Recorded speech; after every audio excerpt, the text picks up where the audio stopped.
Hey everyone, I'm back after a few weeks and today we're going to be looking at 3D accent graphics. You can use accent graphics to pop into your project and add detail to the overall composition. So if you want to learn how to create 3D shapes right here in After Effects, be sure to pop a like on this video and let's get started. So here we have a basic title animation composition and we want to liven it up with some 3D accent shapes. The first shape we'll make is this circle with a 3D extension effect on it. First, select the ellipse tool, make sure fill is set to solid color, set the color to whatever you want, make sure stroke is also set to solid color, set the color to black, stroke width to 5, hold shift, then click and drag to create a perfect circle.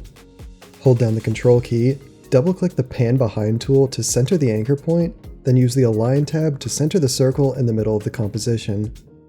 Now open up the shape layer, duplicate ellipse 1 by pressing Ctrl D, open ellipse 1, transform, decrease the scale of ellipse 1 by just a little bit, deselect it, then go to add, merge paths, and set the merge paths to subtract. Now we should have this nice donut-like circle shape. Next, we'll do a basic scale animation to have it pop in, so select the circle, press S for scale, set a keyframe, set scale to 0%, move forward a bit on the timeline, and set scale back to 100%. Highlight both the keyframes, press F9 to make them easy ease keyframes, then we'll open the graph editor tool and pull the far right side of the curve to the center to smooth out the animation. Now that our circle is created and animated, we'll duplicate it, put the duplicate underneath of the original, then go up to Effect, Distort, Transform, Effect, Blur and Sharpen, Directional Blur, Effect, Color Correction, Curves, and Effect, Generate, Fill. For the directional blur, set the direction to 150.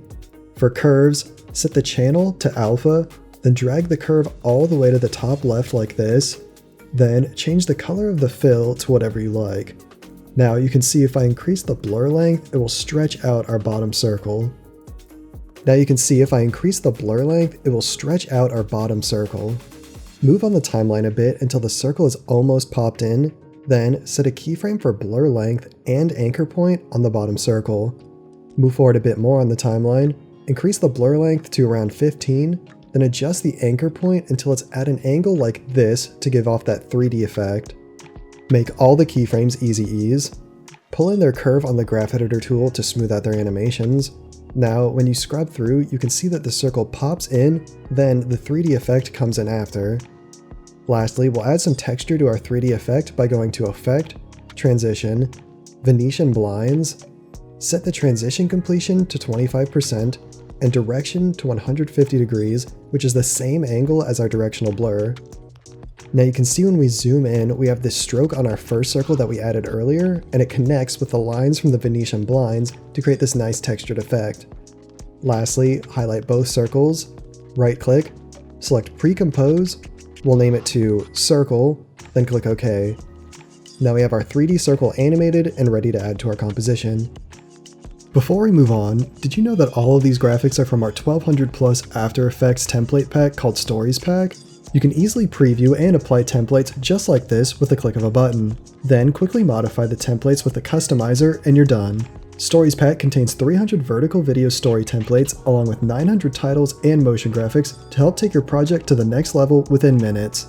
If you're looking to get work done incredibly fast, be sure to check out the links below to see all 13,000 plus of our templates available in our subscription for After Effects and Premiere Pro. Next, we'll make some more shapes and copy over the effects that we used on our first shape to give them all the 3D effect. First, we'll make a plus shape, and there's a few ways to do this, but the easiest way, in my opinion, is to just select the text tool and actually type the plus symbol instead of drawing out the shape on your own. Now we'll scale it up to the size that we want, center the anchor point, align it to the middle of the composition, and then change the color. Now set a keyframe for scale, move forward a bit, set another keyframe, go back to the first keyframe, set the scale to 0%, make the keyframes easy ease, and smooth out the animation in the graph editor tool.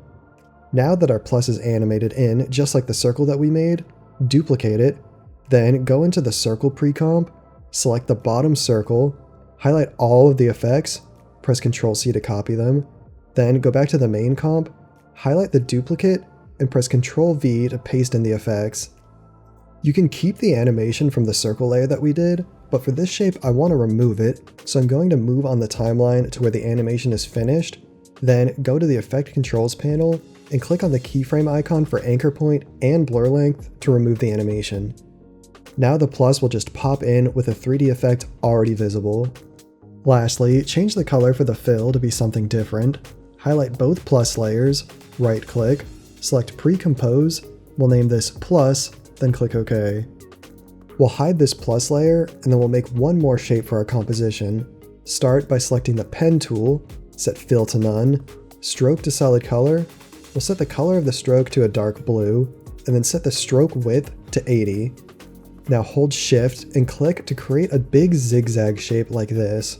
Then center the anchor point and align it to the middle of the composition. To animate this shape, what we'll do is open the shape layer, select Add, Trim Paths, open the trim paths, set the end to 0%, set a keyframe for end at the start of the timeline, move forward a bit, then set end to 100%.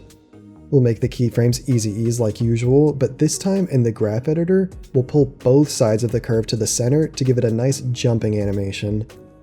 Now duplicate the zigzag, change its color to something else, go into the plus layer, highlight the bottom plus, copy all the effects, then go back to the zigzag and paste all the effects onto the duplicate.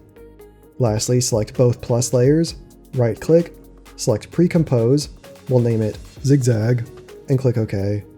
You can keep repeating this process of making shapes and pasting the 3D effect onto them. You can keep making more shapes to create as much variety as you want. Now we'll finish off our composition by filling it with the shapes we've made and adding a rotation animation to them. Here we have all of the shapes in our main composition, and what we want to do is select the first one, press R for rotation, alt-click the stopwatch, then type in time *40 so that the shape will continuously rotate. Then what we'll do is highlight the rotation, copy it, then paste it onto the next shape, open the rotation, then change the number of the time to something different. This way the shapes aren't moving at the exact same speed. Repeat this process of pasting the rotation onto each of your shapes and changing the speeds so that they all have different rotation animations. You can even take some of the speeds and set them to a negative amount, that way they rotate backwards. Now you can start repositioning these shapes all across the composition around the main title graphic. You can also duplicate some of the shapes to fill things out even more. Lastly, take all of your shape pre-comps and move them around randomly across the timeline, that way they all pop in at different times. And now your composition is done, a bunch of cool 3D shape layers popping in and filling out your composition. Now you can create a visually pleasing composition by popping in 3D motion graphics. Remember, the assets created in this tutorial are from our Stories pack, which has over 1,200 templates. Also, you can download our free packs with the links down below. Other than that, always be creating.